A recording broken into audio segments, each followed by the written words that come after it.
கோட்டாபய ராஜபக்ச தன்னுடைய உண்மையான முகத்தை மக்கள் விளங்கிக் கொள்வதற்கு 2 வருஷம் எடுத்தது. இந்த தேசிய மக்கள் சக்தி என்ற பெயரில் இயங்குகிற ஜேவிபி உடைய உண்மையான முகத்தை கண்டறியறதுக்கு 6 மாதம் கூட செல்லவில்லை. முழுக்க ஜேவிபி கதைக்கிறது உண்டு, செய்கிறது இன்னொன்று. அவர்களுடைய அடிப்படை கொள்கைகளை எடுத்து பார்த்தாலும் அவை தேர்தல் காலத்தில் தாங்கள் ஒரு மார்க்சிச கொள்கையை கொண்டவர்களாக தங்களை காட்டிக்கொண்டார்கள். பாதிக்கப்பட்ட பொதுமக்களுக்கு முற்போக்குவாத கொள்கைகளை முன்வைத்து ஆட்சி செய்து அந்த மிகவும் கஷ்டப்படுகின்ற தொழிலாளர்களும் ஏனைய பாமர மக்களுக்கும் துணையாக இருப்பார்கள் என்று சொன்னார்கள். ஆனால் ஆட்சிக்கு 6 மாதத்தில் அதுக்கு நேர்மாறாக IMF உடைய திட்டங்களை ரணில் விக்ரமசிங்க நடைமுறைப்படுத்துறதுக்கும் விட மிகவும் முக்கிரமாக நடைமுறைப்படுத்துறதுக்கு செயல்படுகின்றார்கள். ஆகவே அது தத்துவ ரீதியாக இந்த ஜேவிபியுடைய செயல்பாடுகளை பார்க்கின்ற பொழுது வலுசுவமாக விளங்கிக் கொள்ளக்கூடிய விடயங்கள். அவர்களுடைய மற்ற கருத்துகள், அவர்களுடைய அரசியல் செயல்பாடுகள் அனைத்துமே நீங்கள் குறிப்பிட்டதை போல மக்களுடைய ஏதோ ஒரு வகையில் நம்பிக்கை பெறுவதற்காக மேடையில் சொல்வது உண்டு, நடைமுறையில் செய்வது இன்னொன்று. அதுதான் இந்த நீங்கள் குறிப்பிட்ட இந்த விடயத்தில் மட்டுமல்ல மற்ற விடயங்களிலும் எடுத்து காட்டுகின்றது. இடமளிக்க மாட்டோம், பாதுகாப்புக்காக கையகப்பட்டிருக்கின்ற காணிகள் மீள விடுவிக்கப்படும், காணாமலாக்கப்பட்டோருக்கு என்ன நடந்தது என்பது பற்றி கண்டறிந்து கூறுவோம் என்று பல விடயங்களையும் நேற்று மக்கள் முன்னிலையை தெரிவித்து சென்றிருக்கிறார். இதை நீங்கள் அவ்வாறு பார்க்கலாம். 6 மாதம் இதுவரைக்கும் இந்த காணாமல் ஆகப்பட்டோரோட விவகாரத்தில் ஒரு அங்குலம் கூட முன்னுக்கு போகவில்லை. ஜெனீவாவில் வரப்போகிற செப்டம்பர் மாதம் ஒரு புது தீர்மானம் ஒன்று வர இருக்கின்றது. அப்படிப்பட்ட ஒரு நிலையிலே அதை சமாளிப்பதற்காக சொல்லப்படுகின்ற கருத்துக்களாக இருக்கே தவிர அவர்கள் இந்த செய்வதாக இருந்திருந்தால் இந்த 6 மாதத்தில் ஒரு நம்பிக்கை பெறக்கூடிய வகையில் கணிசமான விடயங்களை செய்திருக்கலாம். சரி, இந்த விவகாரங்களை முன்னுக்கு கொண்டு போகிறதுக்கும் விட அவர்களாகவே எத்தனையோ வாக்குறுதிகள் நான் ஆரம்பத்தில் குறிப்பிட்டதை போல் பயங்கரவாத தடுப்பு சட்டம் சம்பந்தமாக, அரசியல் கைதிகள் சம்பந்தமாக, அந்த அரசியல் கைதிகளில் 10 பேர் தண்டனை விதிக்கப்பட்ட நபர்கள். அவர்களுக்கு வழக்குகள் இல்லை, 3 பேருக்கு மட்டும்தான் வழக்கு. 10 பேர் தண்டனை விதிக்கப்பட்டவர்கள். அந்த 10 பேரை ஜனாதிபதி மட்டும்தான் முடிவெடுக்கணும். 10 பேர் தொடர்பாக எத்தனையோ பேருக்கு பொது மன்னிப்பு வழங்கப்பட்டிருக்கின்றது. இங்கே இந்த அரசியல் கைதிகளுக்கு பொது மன்னிப்பு வழங்கப்பட வேணுமென்ற விடயம் உண்மையிலே ஒரு விவாதத்துக்கு அப்பாற்பட்ட ஒரு விடயம். ஏனென்றால் இந்த அரசாங்கமே சொல்லுகின்றது பயங்கரவாத தடுப்பு சட்டம் சர்வதேச மனித உரிமை விதிமுறைகளை மீறி தயாரிக்கப்பட்ட ஒரு சட்டம் உண்டு. அது மிகவும் ஒரு கொடூரமான சட்டம் என்று இந்த அரசாங்கம் கூட சொல்லியிருக்கின்றது. அந்த சட்டம் நீக்கப்பட வேணும், சட்ட புத்தகங்களில் இருக்கவே கூடாது, அது போன்று வேறு எந்த ஒரு சட்டமும் கொண்டு வரக்கூடாதுன்றதான் அவர்களுடைய தேர்தல் விஞ்ஞாபனத்தில் அவர்கள் குறிப்பிட்டு இருக்கின்ற இந்த பயங்கரவாத தடுப்பு சட்டம் தொடர்பாக இருக்கக்கூடிய நிலைப்பாடு. ஆகவே அந்தளவுக்கு ஒரு மோசமான, அந்தளவுக்கு சர்வதேச மனித உரிமைகளை மீறுற வகையில் உருவாக்கப்பட்டிருக்கின்ற அந்த சட்டத்தின்படி தான் இந்த அரசியல் கைதிகள் என்று சொல்கிறவர்கள் கைது செய்யப்பட்டு சிறையில் அடைக்கப்பட்டிருக்கிறார்கள். அவன் கொடூரமான சட்டத்துக்கு கீழே 10 பேர், குறைஞ்சது அந்த தண்டிக்கப்பட்ட 10 பேராவது நீங்கள் பொது மன்னிப்பு கொடுக்கலாமே, அதுதானே உங்களோட வாக்குறுதியாக இருந்தது. அதை கூட செய்ய தயாரில்லாதவர்கள் இந்த புது விடயங்கள் கற்பனையில் சொல்கிற மாதிரி ஏதோ நான் செய்ய போகிறேன்னு சொல்கிறதை விட செய்வேன் என்று சொன்ன விஷயங்களை முதல் செய்து காட்டு. அதை செய்யாமல் வந்து இது மெட்டதல் எல்லாமே வந்து எங்களை பொறுத்தவரையிலே வெறுமனே அந்த ஆங்கிலத்தில் சொல்லுவார்கள் வந்து கேஸ், அவ்வளோதான். விலங்கு அதுக்கு வேறு ஒன்றும் இல்லை.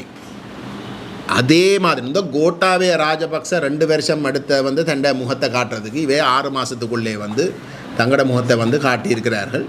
இது நான் நினைக்கிறேன் தென்னிலங்கையில் மக்கள் வந்து கோட்டாபய ராஜபக்ச வந்து தண்ட உண்மையான முகத்தை காட்டின உடனே வந்து ஒரு தண்டனையை கொடுத்தது. வடகிழக்கு மக்கள் ஒரு போராட்டத்தில் வந்து ஈடுபட்டு தங்களோட உரிமைக்காக வந்து எத்தனையோ தசாப்தங்களாக வந்து போராடின மக்களுக்கு வந்து இதொரு பெரிய காரியம் இல்லை. அதை விளங்கி கொண்டு வந்து அவர்கள் முடிவெடுக்கணும் தான் நாங்கள் எதிர்பார்க்கிறோம். 85ஆம் ஆண்டுக்கு பின்னர் புலம்பெயர் தமிழர்கள் இடம்பெயர்ந்த புலம்பெயர் தமிழர்கள் மீளவும் இலங்கை திரும்ப வேணும் என்றும் இங்கே முதலீடு செய்ய வேண்டும் என்ற கருத்தை நேற்று ஜனாதிபதி அதுதான் அவர் நினைக்கிறேன். அவருக்கும் ஒரு தர்ம சங்கடம். ஏனென்றால் இனவாதத்தின் அடிப்படையில் வந்து அந்த மக்கள் ஏன் வெளியில் போனவே, இந்த நாட்டை விட்டு வெளியில் போகிறதுக்கான ஒரு சில காரணங்கள் இருக்குது தானே. இந்த இனப்பிரச்சனை தான் அதுக்கு காரணம். அந்த மக்களை வந்து இங்கே வாழ விடாமல் திட்டமிட்டு வந்து அவை அழிக்கிறதுக்குரிய வேலையை செய்தபடியால் ஒன்றில் அவையை நேரடியாக வந்து கொலை செய்கிறதுக்கு செயல்பட்டது, அல்லது வந்து அவர்களுடைய இருப்பை இல்லாமல் செய்கிறதுக்கு வந்து செயல்பட்டது அரசு. அதில் ஒரு மாற்றம் வந்திருக்கா? அதில் இந்த அரசாங்கம் வந்து ஒரு மாற்றத்தை ஏற்படுத்துறதுக்கு தயாராக இருக்கா? இல்லை. மாறா வந்து தீர்வண்ட பேரில் வந்து இருக்கிற ஏக்கிய ராஜ்ய இருக்கிற ஒற்றையாட்சிக்கும் விட மோசமான ஒரு ஏக்கிய ராஜ்யம் இருக்கிறதுக்கும் விட ஒரு மிக இறுக்கமான ஒரு ஒற்றையாட்சி முறைமை அந்த 2015 19 வரைக்கும் வந்து தயாரிக்கப்பட்ட அந்த ஏக்கிய ராஜ்ய அரசியலமைப்பை தான் கொண்டு வந்து நிறைவேற்றப் போவதாகவும் தான் அறிவிச்சிருக்கு. அப்போ இங்கே இருக்கக்கூடிய இனப்பிரச்சனை காரணத்தினால இங்கே வாழ முடியாது, தங்களுக்கு இங்கே எதிர்காலமே இல்லை, உயிரோடு இருக்கிறதா இருந்தால் ஏதோ ஒரு வகையில் தப்பி பிழக்கணும்னு போன ஆட்கள் நீங்கள் திரும்பி வாருங்கோன்னு கேட்குறது வந்து என்ன அடிப்படையில்? உங்களோட முதலீடு செய்ய சொல்லி கேட்குறது என்ன அடிப்படையில்? அவர்களுக்கு தேவைப்படுகின்ற அந்த தீர்வை கொடுக்காமல் வந்து நீங்கள் அந்த முதலீடு கேட்குறீங்களா? எந்த அளவுக்கு உங்களுடைய இனவாதம் உங்களோட கண்களை வந்து மூடி இருக்கிறது? அந்த உண்மையான நிலைமையை வந்து காட்டிக்கொள்ளக்கூட அறிஞ்சு கொள்ளக்கூட முடியாத அளவுக்கு நீங்கள் வந்து தத்தளிக்கிறீங்களன்றது தான் அர்த்தம். அவை அனுரகுமார திசாநாயக்க இந்த 6 மாதத்தில் ஆட்சிக்கு வந்ததுக்கு பிறகு இந்த ஜேவிபி வந்து நடந்து கொண்டிருப்பது தெற்கில் வந்து ஒரு பக்கம் விடுங்கோ, ஆனால் வடகிழக்கில் வந்து அவர்கள் நடந்து கொண்டிருக்கிற விதம் முழுக்க இதுக்கு முதல் இருந்த அரசாங்கங்கள் இனவாதிகள் தான். ஆனால் அவர்களுடைய இனவாதம் வெளிப்படையாக காட்டி கொடுத்தது. ஆனால் இந்த அரசாங்கம் அதை மூடி மறைச்சு அதே இனவாத நிகழ்ச்சிகளில் முன்னுக்கு கொண்டு போகிறதுக்குன்னு விரும்பி, ஆனால் இந்த 6 மாதத்துக்குள்ளே வந்து அவர்கள் அதே நிலப்பாடுகளைத்தான் நியாயப்படுத்தி கொண்டு இருந்ததாலே அவர்கள் அம்பலப்பட்டிருக்கின்றன தான் எங்களுடைய கருத்து.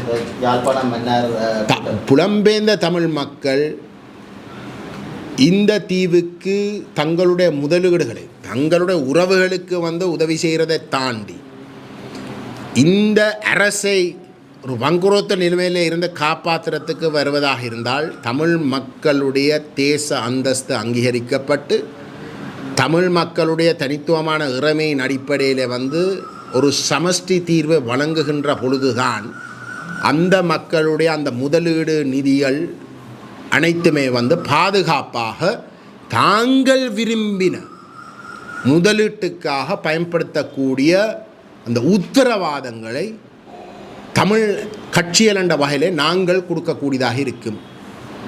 அப்படிப்பட்ட ஒரு நிலைமை இல்லாமல் எங்களுடைய புலம்பெயர்ந்த தமிழ் மக்கள் வந்து இவர்கள் ஆட்சியில் இருக்கக்கூடிய இந்த ஆட்சி முறைக்கு கீழே அவர்கள் தங்களுடைய முதலீடுகளை செய்ய போவதாக இருந்தால் அதுக்கு எந்த விதமான உத்தரவாதங்களும் வழங்க முடியாதென்பதை அவர்கள் சரியாக விளங்கிக் கொள்ள வேண்டும். தேசிய மக்கள் சக்தியினுடைய உறுப்பினர்கள் ஆட்சி அமைக்கின்ற சபையில் நிதி ஒதுக்கப்படும் எனவும் கண்ணை மூடிக்கும் நிதியை ஒதுக்குவோம் எனவும் ஏனைய சபைகளுக்கு 1-10 முறை யோசித்துதான் நிதி ஒதுக்க முடிந்திருக்கின்றது. இதுக்கும் விட ஒரு இனவாதம் தேவையா காட்டுறதுக்கு? ஜனநாயக விரோதிகள் என்று காட்டுறதுக்கு இதுக்கும் விட ஒரு உதாரணம் தேவையா? முழுக்க அரசியல் என்றதை அவர்கள் ஒரு அரசியல் கோணத்தில் மட்டும்தான் அனைத்தையும் அணுகிறார்கள் என்றதை நிரூபிக்கிறதுக்கு இவருடைய இந்த குற்றொப்புதல் வாக்குமூலத்துக்கும் கூட வேறு எதுவும் தேவையா? யாழ்ப்பாணத்தில் பாரம்பரியமாக இருந்து சமஷ்டி கட்சி அகில தமிழ் காங்கிரஸ் மக்களின் மூலம் கைவிட்டு தங்களை நாடி இருக்கிற வேண்டும். இனி அவர்களோட காலம் கடந்து விட்டு வந்து சொல்லி ஜனாதிபதி சொல்லியிருக்கார். இதை நீங்கள் எப்படி பார்க்க? யாழ்ப்பாணத்தில் பாரம்பரியமாக இருந்து சமஷ்டி கட்சி அகில தமிழ் காங்கிரஸ் போன்ற கட்சிகளை மக்களின் மூலம் கைவிட்டு தேசிய மக்கள் சக்திட்டு திரும்பி இருக்கணும். அவைன்ற காலங்கள் முடிஞ்சது என்ற ஒரு துணிப்பட ஒரு கருத்தை சொல்லியிருக்கார். இதை நீங்கள் எப்படி பார்க்க? இந்த கையட்டி விவகாரத்தை அவங்க தீர்த்து வைக்கலாமே. தூக்கி எறியப்பட்ட ஆக்கள் தான் சும்மா ஏதோ ஒரு உதிரியலாக கத்தி கொண்டு இருக்கிறோம்டா. நீங்கள் தானே பெரிய ஆக்கள், உங்களுக்கு தானே மக்கள் ஆணை கொடுத்துருக்கீங்கன்னு நீங்களே சொல்ல ஏன் நீங்கள் மெட்ட அரசியல் கட்சியில் பற்றி கதைக்கிறீர்கள்? உங்களுக்கு தானே ஆணை கிடைச்சிருக்கு 6 மாதத்துக்கு முன்னே. கையட்டியை வச்சு காட்டுங்க, அதுக்கு பிறகு பார்ப்போம் இந்த மக்கள் யார்ட பக்கம் இருக்கிறோம். 24% வாக்கை பெற்ற தேசிய மக்கள் சக்தி 24% வாக்கை மட்டும்தான் யாழ்ப்பாணத்தில் பெற்றது. 76% வாக்கு அவர்களுக்கு எதிராக விழுந்தது. அதை வச்சு கொண்டு இலங்கை தமிழரசு கட்சியையும் தமிழ் தேசிய மக்கள் முன்னையும் மக்கள் நிராகரிச்சிருக்கிறார்கள் என்று அவர்கள் கணக்கு போடணும்டா. இந்த பொருளாதார நாட்டினுடைய பொருளாதாரம் ஏதோ கணக்கு போட்டு தான் பார்க்கணும். எங்கே தான் போய் முடிய போகுதுன்றதை மக்கள் கொஞ்சம் யோசிக்க பார்க்கவும்.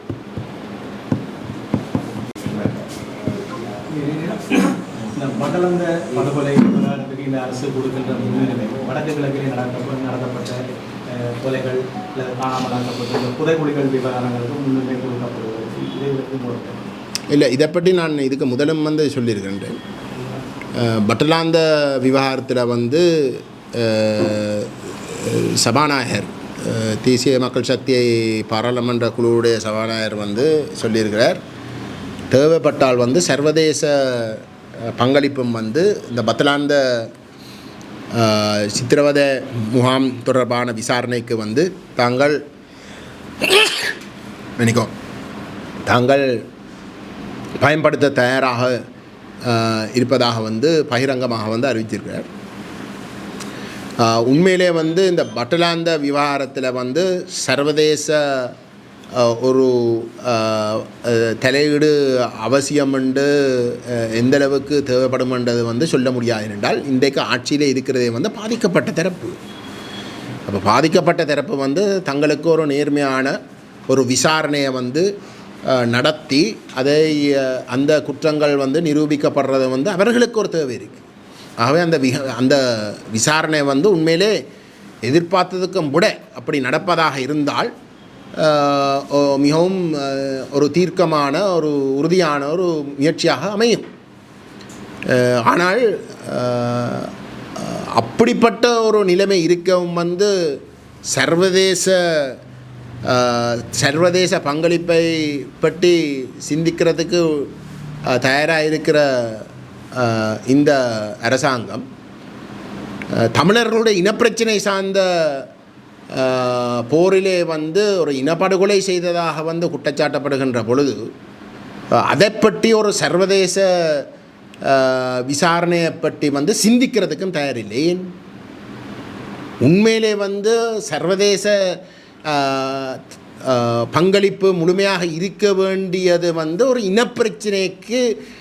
இனப்பிரச்சனை காலத்தில் நடைபெற்ற ஒரு குற்றங்களை விசாரிக்கிறதுக்கு. ஏனென்றால் இந்த அரசு கட்டுமானம் ஐநா மனித உரிமை பேரவையினுடைய மனித உரிமை உயர்ஸ்தானிகர் இளவரசர் ஜெயட் அவர்கள் மிக தெளிவாக சொல்லியிருக்கிறார், இந்த 30 வருஷங்களுக்கு மேலாக நடைபெற்ற இனமோதல் காரணமாக அரசு கட்டுமானம் முழுதும் ஒரு பக்கசார்பற்ற தன்மையை இழந்து விட்டது. ஏனென்றால் அரசு ஒரு இனத்துடைய ஒரு பிடிக்குள்ளே இருந்ததாலேயும் அந்த இனத்துக்கு எதிராக இல்லாட்டி அந்த அரசு ஒரு இனவாத அரசாக இருந்து அதுக்கு எதிராக வந்து போராடின இன்னொரு இனத்துக்கும் இடையில தான் அந்த மோதல் நடைபெற்ற இடத்துல அந்த கட்டுமானங்கள் அரசு கட்டுமானங்கள் ஊடாக வந்து ஒரு நேர்மையான நம்பகத்தன்மையான ஒரு விசாரணை நடத்த முடியாது.